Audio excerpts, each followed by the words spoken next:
함께 살펴보실 말씀은 다니엘서 3장 1절에서 18절 말씀입니다. 구약성경 다니엘서 3장 1절로 18절, 제가 가지고 있는 성경 1236면에 있습니다. 다 찾으셨으면 함께 읽으시겠습니다. 느부갓네살 왕이 금으로 신상을 만들었으니 높이는 60규빗이요 너비는 6규빗이라. 그것을 바벨론 지방 두로 평지에 세웠더라. 느부갓네살 왕이 사람을 보내어 총독과 수령과 행정관과 모사와 재무관과 재판관과 법률사와 각 지방의 모든 관원을 느부갓네살 왕이 세운 신상의 낙성식에 참석하며 이에 총독과 수령과 행정관과 모사와 재무관과 재판관과 법률사와 각 지방의 모든 관원이 느부갓네살 왕이 세운 신상의 낙선식에 참여하여 느부갓네살 왕이 세운 신상 앞에 서니라. 손파는 자가 크게 외쳐 이르되 백성들과 나라들과 각 언어로 말하는 자들아, 왕이 너희 무리에게 명하시나니 너희는 나팔과 피리와 수금과 사면금과 양금과 생황과 및 모든 악기 소리를 들을 때에 엎드려 느부갓네살 왕이 세운 금신상에 절하라. 누구든지 엎드려 절하지 아니하는 자는 즉시 맹렬히 타는 풀무불에 던져 넣으리라 하였더라. 모든 백성과 나라들과 각 언어를 말하는 자들이 나팔과 피리와 수금과 사면금과 양금과 및 모든 악기 소리를 듣자 곧 느부갓네살 왕이 세운 금신상에 엎드려 절하니라. 그때 어떤 갈대아 사람들이 나와 유다 사람들을 참소하니라. 그들이 느부갓네살 왕에게 이르되 왕이여 만수무강하옵소서. 왕이여 왕이 명령을 내리사 모든 사람이 나팔과 피리와 수금과 사면금과 양금과 생황과 및 모든 악기 소리를 듣거든 엎드려 금신상에게 절할 것이라. 누구든지 엎드려 절하지 아니하는 자는 맹렬히 타는 풀무불 가운데 던져 넣음을 당하리라 하지 아니하셨나이까. 이제 몇 유다 사람 사드락과 메삭과 아벳느고는 왕이 세워 바벨론 지방을 다스리게 하신 자이거늘 왕이여 이 사람들이 왕을 높이지 아니하며 왕의 신들을 섬기지 아니하며 왕이 세우신 금신상에게 절하지 아니하나이다. 느부갓네살 왕이 노하고 분하여 사드락과 메삭과 아벳느고를 끌어오라 말하매 드디어 그 사람들을 왕의 앞으로 끌어온지라. 느부갓네살이 그들에게 물어 이르되 사드락 메삭 아벳느고야, 너희가 내 신을 섬기지 아니하며 내가 세운 금신상에게 절하지 아니한다 하니 사실이냐? 이제라도 너희가 준비하였다가 나팔과 피리와 수금과 사면금과 양금과 생황과 및 모든 악기 소리를 들을 때 내가 만든 신상 앞에 엎드려 절하면 좋거니와 너희가 만일 절하지 아니하면 즉시 너희를 맹렬히 타는 풀물불 가운데 던져 넣을 것이니 능히 너희를 내 손에서 건져낼 신이 누구겠느냐 하니 사드락과 메삭과 아벳느고가 왕이 대답하여 이르되 느부갓네살이여, 우리가 이 일에 대하여 왕에게 대답할 필요가 없나이다.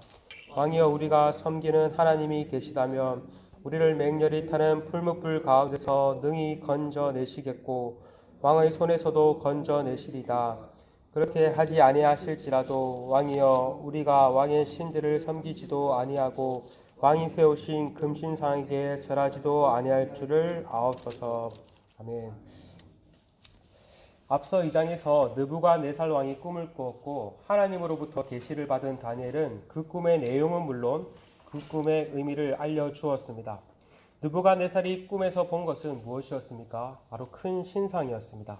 그 신상은 머리는 금이요, 가슴과 두 팔은 은이요, 배와 넓적다리는 노시요, 종아리는 새요, 발의 일부는 새요, 일부는 진흙으로 되어 있었습니다.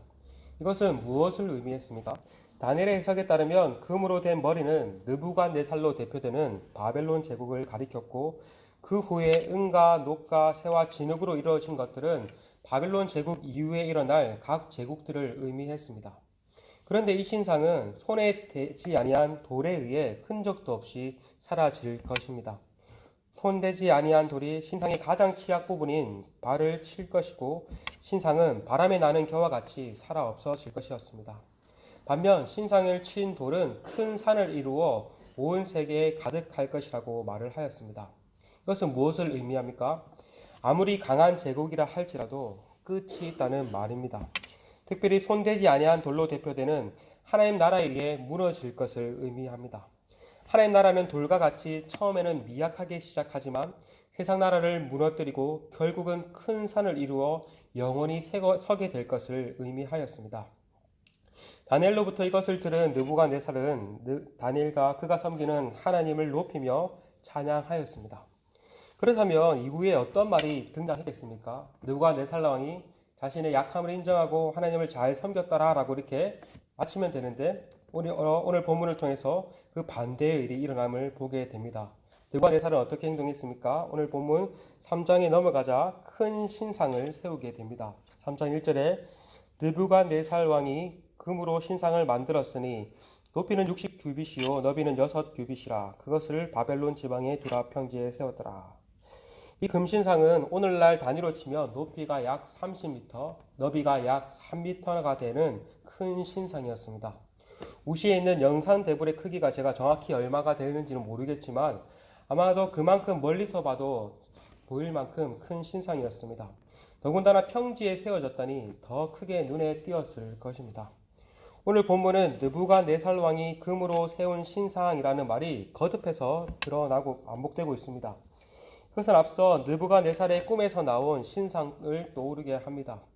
이 꿈에서 나온 신상은 머리만 금이었습니다. 이것은 앞서 말씀드렸듯이 느부갓네살로 대표되는 바벨론 제국을 상징했습니다. 그런데 이 바벨론 제국은 영원하지 않을 것이라고 했죠. 그 후에 은과 같은 나라, 녹과 같은 나라, 새와 같은 나라가 세워질 것입니다. 그리고 마침내 영원한 하나님 나라가 세워질 것입니다. 이처럼 하나님은 꿈을 통해서 느부갓네살로 하여금 그가 다스리는 나라는 영원하지 않을 것이며 하나님께서 세상을 다스리시는 분임을 나타내셨습니다. 그러나 느부갓네살은 이것을 인정하기 싫었던 것 같습니다. 그래서 신상의 온몸을 금으로 만들어 금과 같은 자신의 제국이 무너지지 않고 영원할 것을 나타내었던 것입니다. 그런 뒤 자신의 권력과 통치를 공고하게 하기 위해 바벨론 각 지방에 흩어져 있는 관리들을 불러 모아 자신이 세운 신상 낙성식에 참여하게 합니다. 그리고 그 참여한 자들에게 다양한 악기 소리가 들릴 때에 신상에 엎드려 절을 할 것을 명합니다. 그런데 만약 어느 누구라도 이유를 막론하고 신상에 절을 하지 않을 경우 맹렬히 타는 풀무불에 던져 넣을 것이라고 위협합니다. 이러한 왕의 위협 앞에 그곳에 참석한 모든 사람들은 신상 앞에 엎드려 절을 하였습니다. 그런데 그때 갈대아 사람들이 느부갓네살에게 나아가 유다 사람들을 고소합니다. 왕이 분명히 누구든지 신상 앞에 엎드려 절하지 아니하면 풀무불에 던져 넣겠다고 말씀하셨는데 유다 사람 사드락과 메삭과 아벳느고는 신상에 절을 하지 않았다고 고소했습니다. 다니엘의 세 친구인 사드락과 메삭과 아벳느고는 바벨론 지방을 다스리는 고위 관리였습니다. 그들 또한 신상 낙성식에 참여했습니다. 하나님을 섬기는 그들에게 신상에게 절을 하라는 강요를 받았습니다. 그러나 모든 이들이 신상 앞에 넙적 엎드려 절을 할 때 그들은 절을 하지 않았습니다. 앞서 1장에서 왕이 주는 음식과 포도주를 마시지 않고 자신들을 더럽히지 않겠다고 뜻을 정하고 행동하였던 것처럼 이번에도 뜻을 정하며 왕의 뜻을 따르지 않는 것을 보게 됩니다. 그러자 고발을 당하였고 이에 느부갓네살은 크게 분노하며 이들을 소환합니다. 그래서 왜 그렇게 했냐고 그들의 사실 여부를 묻죠. 그런 뒤 또 회유를 합니다.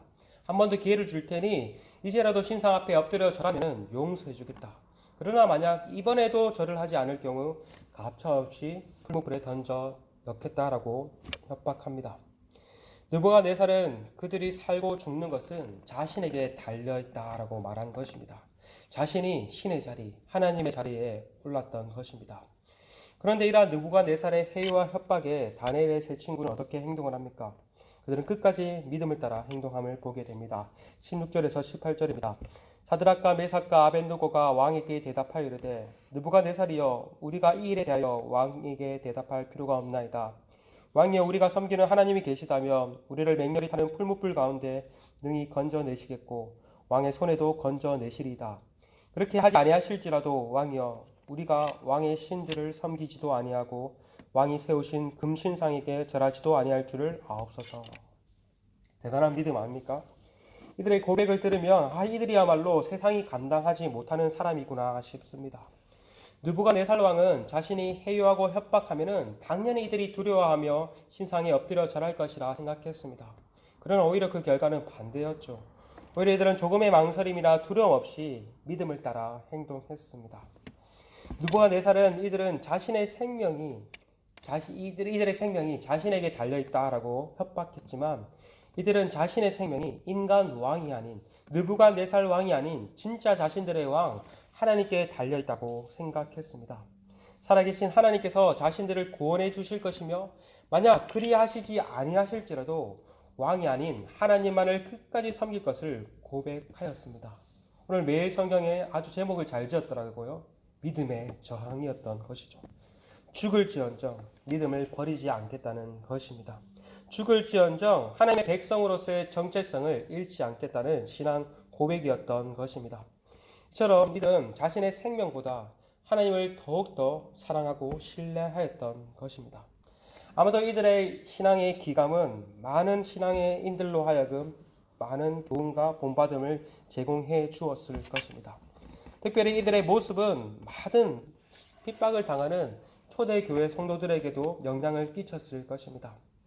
특별히 초대교회의 서무나 교회의 감독이었던 폴리갑도 이 다니엘의 세 친구와 같은 비슷한 경우를 당했습니다. 당시 초대교회는 황제를 신으로 고백하라고 황제 숭배를 하라고 협박했던 그러한 시대를 살아가고 있었습니다. 그러나 오직 그리스도인들은 황제가 신이 아니라 주가 아니라 오직 예수만이 주라고 고백했기에 황제를 신으로 숭배하지 않았습니다. 그래서 이 폴리캅 또한 예수 그리스도를 섬긴다는 이유로 붙잡혔는데 그 다음에 로마의 관리들이 이렇게 물었습니다. 황제를 신이라고 주라고 고백하면 살려주겠다라고 고백하였지만 폴리캅은 이렇게 대답하였습니다. 내가 86년 동안 주님을 섬겼지만 주님은 저를 배신하지 않았습니다. 그러니 저도 주님을 배신할 수 없습니다 라고 고백한 뒤에 그는 뜨거운 하영에 담겨 죽었음을 우리는 알 수 있습니다.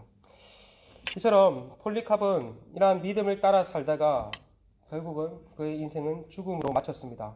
그러나 오늘 우리가 살펴본 이 다니엘의 세 친구들은 내일 살펴보겠지만은 이러한 믿음의 결단을 살아갔을 때 하나님께서 이들을 살려주셨음을 알 수 있습니다. 그러나 이들의 공통점은 무엇입니까? 이들은 자신의 생명보다 하나님을 더 사랑했다는 것입니다. 이들은 자신의 생명보다 하나님의 백성으로서의 정체성을 지키며 살고자 애쓰고 힘썼던 것입니다. 여러분, 오늘날 세상 또한 우리에게도 자신들에게 절을 하지 않으면 던져 넣을 것이라고 때로는 협박하고 때로는 해유합니다. 그 가운데 우리도 알게 모르게 또 두려워하면서 세상 앞에 굴복하는 우리의 모습을 발견할 때가 많은 것 같습니다. 여러분, 세상의 이치를 따르지 않으면 세상에서 살아남을 수 없다고 세상은 늘 우리에게 외칩니다. 그러나 성경은 그렇게 말을 하고 있지 않습니다. 성경은 우리가 믿음을 따라 살아가는 것이야말로 하나님께서 기뻐하시는 일이요 믿음의 백성들이 따라 살아가야 하는 길이요 참 생명의 길이라고 말을 하고 있습니다.